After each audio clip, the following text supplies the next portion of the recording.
ამას გრძნობდა ყველა წმინდანი და ეს განცდა მათ არასდროს განეშორებოდა. სრულიად საპირისპიროა საკუთარი მდგომარეობით კმაყოფილების გრძნობა, რაც ადუნებს ადამიანს და უქრობს ცხონებაზე ზრუნვის ყოველგვარ სურვილს. მაძღარი ვარ, მეტი რაღა მინდა. მე აქ ვიგულისხმე არა მხოლოდ ცოდვების ხსოვნა, არამედ ზოგადად შეგრძნება, რომ თვინიერ უფლისა სხვა გზა არ არსებობს. მოუნანიებელთა ღაღადი მიიღებს უფლის სასჯელს, როგორც სოდომი, ხოლო სინანულ ცოდვილთა ღაღადი წყალობას, როგორც ნინევია, სად ჩვენ და სად მართალნი. ვაი ჩვენ, თუ კი ფიქრიც კი გაგვიელვებს თავში, რომ მართალნი ვარ. ეს რა ბოროტი აზრია, როგორ კლავს იგი სულს. ზუსტად ასე, როგორც თხრილი დააზრობს ნაზ ყვავილს, ან როგორც საშინლად ცივი ქარი სპობს სიცოცხლის ნიშან წყალს ყველაფერში. სულ სხვა მონანული ცოდვილი, წიაღნი, მამულნი განსხმულარს მისთვის. დავარდა ქეცაზე და მისსა და ამბორს ყოფდა მას, გული შემოსრული და დამდაბლებული ღმერთთან არა შეურაცხყოფს. მოდით ჩვენც ასე მოვიქცეთ და როდესაც სინანულის თქმობას ვიგემებთ, სხვა აღარაფერი მოგვინდება. აქვე მოვიყვანთ კიდევ რამდენიმე სწავლებას ნიკოდიმოს მთაწმინდელის წიგნიდან უხილავი ბრძოლა, სადაც ნათლად არის განსაზღვრული სწორი სულისათვის მაცხონებელი შინაგან საქმე, აგრეთვე გარეგანი სათნოებებისა და მოღვაწეობის მიზანი. მამა ნიკოდიმოსი თავის წიგნს იწყებს განმარტებით. რა არის ქრისტიანული სრულყოფილება?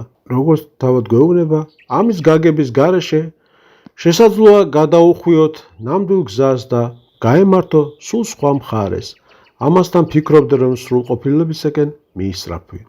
ყველაზე სრულყოფილი და ამაღლებული რამ, რისი მიღწევაც შეიძლება ისურვოს ადამიანმა, არის ღმერთთან მიახლება და მასთან თანამყოფობა. ბერის აზრით, ბევრს ეს არ ესმის. სწორედ და ფიქრობს, რომ ქრისტიანული ცხოვრების სრულყოფაში არის სათნოყოფა, სათნოებათა ან ისეთ განსაკუთრებული ღვაწლთა აღსრულება, როგორებიც არის მარხვა, ღვიძარება, მუხლმოდრეკა, სხვადასხვა ხორციელი აკრძალვები, საეკლესიო მსახურებებზე დასწრება, შინაგანი ლოცვა, განმარტოება, დუმარება და ასე შემდეგ. მაგრამ საძიებელი ქრისტიანული სრულყოფილება მარტოოდენ ჩამოთვლილი სათნოებანი არ არის. ისინი მხოლოდ საშუალება და მეთოდია მის მისაღწევად. სულისთვის მაცხონებელია სწორედ ამ სათნოებათა აღსრულება, იმ მიზნით, რომ მათი საშუალებით მოვიკრიბოთ ძალღონე, საკუთარი ცოდვილობისა და უკეთურების წინააღმდეგ საბრძოლველად, რომ მათგან შევიძინოთ სიმამაცე, წინ აღვუდგეთ ჩვენი სამი მთავარი მტრის, ჩვენივე ხორცის, ამას სოფლისა და ეშმაკის ცვლილებებსა და განსაცდელებს. თითოეულ სათნოებას შეუძლია შეეწიოს სულიერად, მისცეს ყოველივე აუცილებელი, რაც ღმრთის მონას სჭირდება თავისი სულიერი ბრძოლის წარმართვაში. მაგრამ მეორე მხრივ, განაგრძობს ბერი ნიკოდიმოსი, იმ ადამიანებს, რომლებიც მთელ თავიანთ ცხოვრებასა და სასოებას ამ სათნოებებზე აფუძნებენ, მათმა აღსრულებამ შეიძლება მეტი ზიანი მიაყენოს ვიდრე აშკარა არახსრულებულებამ. ეს მოხდება არა ამ სათნოებათა მიზეზით, ისინი კეთილმსახურებითნი და წმინდანი არიან. დაბრალდება მათ, რომლებიც ამ სათნოებებს არასათანადოდ იყენებენ. სწორედ მაშინ, როცა ისინი ყურადღებას მიაქცევენ სათნოებათა მხოლოდ გარეგნულ აღსრულებას, გულებს შეატოვებენ საკუთარ მღელვარებასა და ეშმაკის მიერ აღძრულ შფოთს.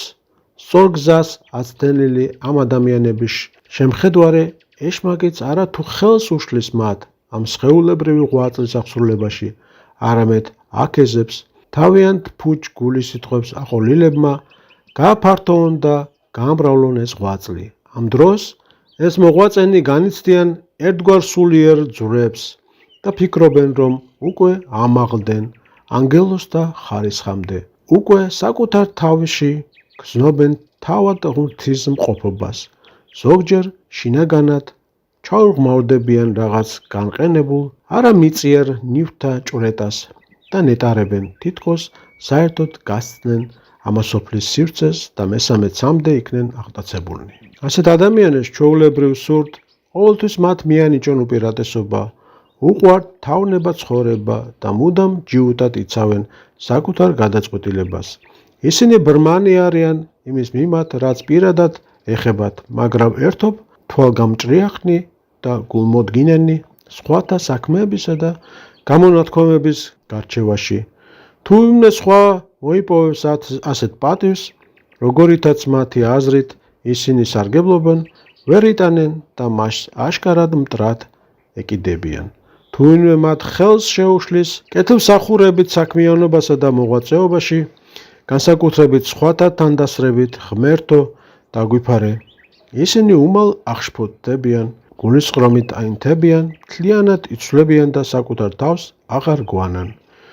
რა ჭირიც უნდა შეემთხვეთა, ქეთს არ მოიხრიან სამღვთო ნების უღელს. მათ დაბინდული აქვს შინაგანი თვალი, ანუ გონება, რითაც მცდარად უყურებენ საკუთარ თავსაც, ფიქრობენ, რომ თავიანთი კეთილმსახურების გარეგანი საქმეების მოსაწონია მათში, რომ უკვე მიაღწიეს სრულყოფილებას და ამით გაამაყებულნი იწყებენ სხვათა განკითხვას.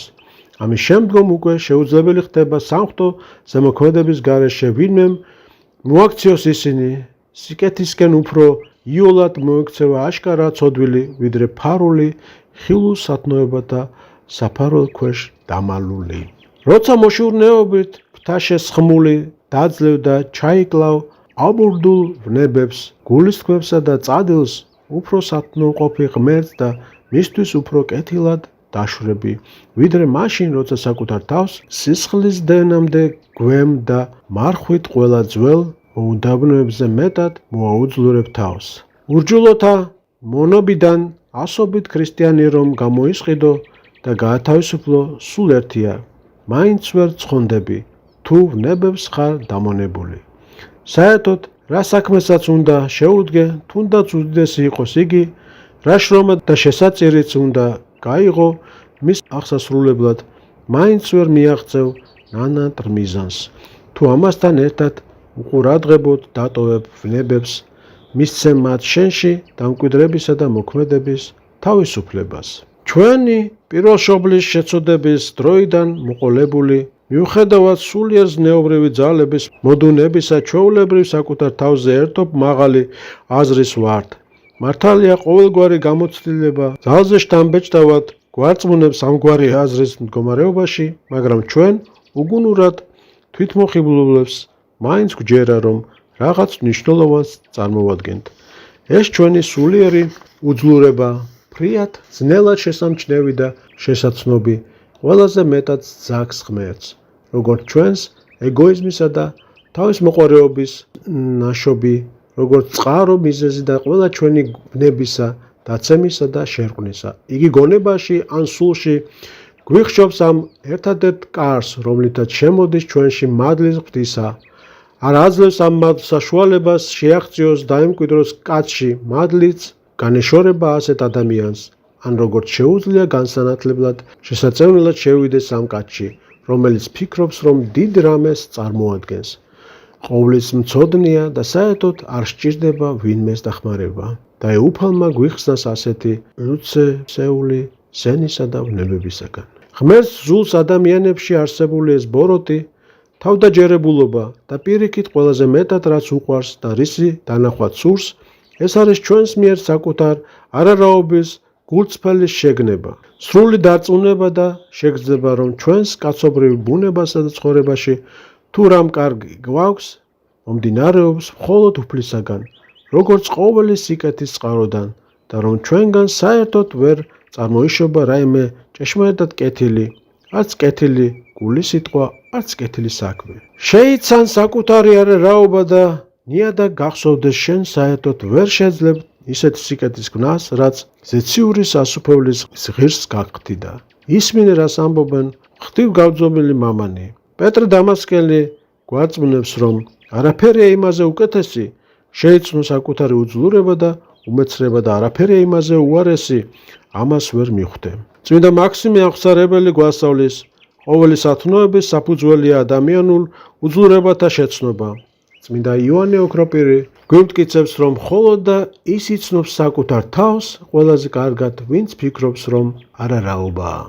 ასე ღრმად ჩაინერგა ჩვენში და მტკიცედ ჩაგვებღაუჭა ეს თავის დაფასება, თითქოს რაღაც მნიშვნელოვანს წარმოვადგენდეთ.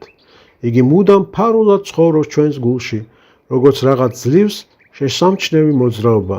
მაშინაც, როცა დარწმუნებული ვართ, რომ საკუთარი თავის იმედი საერთოდ არ გვაქვს და პირიქით, ერთი ღმერთისადმი სრული სასოებით ვართ აღხსნილნი იმისთვის, რომ შეძლებისამებრ თავი აარიდო ასეთ გულისმიერ თავდაჯერებულობას, იმოქმედო საკუთარი თავისადმი ყოველგვარი იმედის გარეშე და მარტოოდენ ღვთისადმი სასოებით ყოველთვის განეწყვე ისე, რომ საკუთარი უძლურების შეგნება და გრძნობა შენში წინ უსრებდეს ღვთის ყოვლის შემძლეობას, ჭვრეტას, ხოლო ერთიცა და მეორეც წინ უძღოდეს ყოველ შენ საქმეს.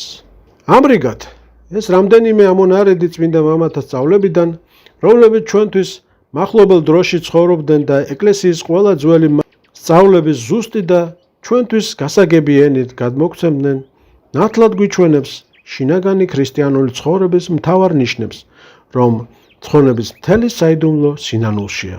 ამ სწავლების უფრო ღრმად გაცნობის მსურველს მისი წაკითხვა შეუძლია წმინდა მამათა თითქმის ყველა ნაშრომში.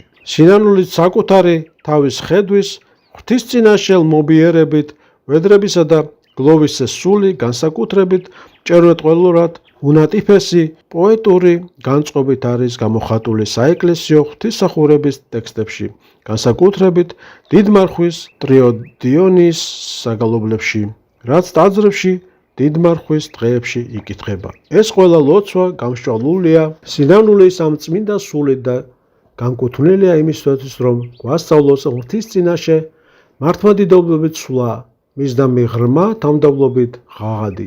ყველა ეს ლოცვა წმინდანებმა შეადგინეს არა სხვათათვის, მათ ისინი გაწერეს საკუთარი შინაგანი სულიერი განცდების შედეგად, მათ სწორედ ასეთად მიაჩნდათ თავი, ცოდვილებად და უბადრუკებად. საკუთარი თავის მიმართ ასეთი დამოკიდებულება გამოხატავს კიდევ ლოცვის სიტყვებში. ეკლესიამ ეს ლოცვები შემოინახა როგორც საუკეთესო ნიმუშები ღვთის წინაშე ჩვენი ლოცვით წარდგომისა და ჩვენამდე მოიტანა, რათა მათგან გვესწავლა თავმდაბლობითა და სინანულით ხედვა საკუთარი თავისა. ღრმად ცდება ის, ვინც ფიქრობს, რომ მამებმა მხოლოდ გამოგვიხატეს სახე სინანულით გლოვისა, თავი კი არც თუ ისე ცოდვილად მიაჩნდათ. არა, ისინი არ თვალთმაგწობდნენ. სწორედ ეს არის ჭეშმარიტი მართლმადიდებლობა, რაც არ უნდა განიწმინდო ცოდვებისაგან, მაინც გმართებს მუდამ საღვთო ჭეშმარიტების სინათლეზე დაინახო, რომ ღვთის წინაშე ხარ უწმინდური და უღირსი.